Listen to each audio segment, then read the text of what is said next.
So వాళ్ళు ఇప్పుడు బాధపడుతున్నారనమాట. అసలు ఎందుకు చేయించామా పని, కొంచెం డబ్బులైనా బాగున్నాం, మంచిగా చేయించుకోవాలి అని. సో ముఖ్యంగా నేను చెప్పేది ఏంటంటే, మీకు బడ్జెట్ 40,000, 50,000, 1,00,000 ఈ విధంగా వేరియేషన్ ఉంది అంటే అక్కడ వర్క్ కూడా చాలా వేరియేషన్ ఉంటుందండి. సో రూపాయి పెట్టే ముందు ఒకసారి ఆలోచించండి.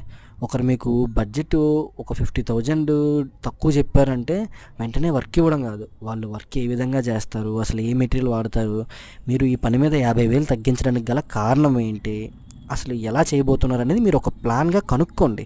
ఆ తర్వాతే వర్క్ చేయించండి. చేయించొద్దు అనట్లేదు, తక్కువ బడ్జెట్ అయితే మాకు మంచిదే కదండి.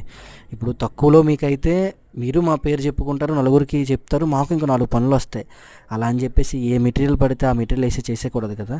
ఎందుకంటే మీరు జీవితాంతం ఉండాలని చెప్పేసి కట్టుకుంటున్న ఇల్లు. సో ఒక్కసారి వర్క్ చేయించే ముందు ఆలోచించండి.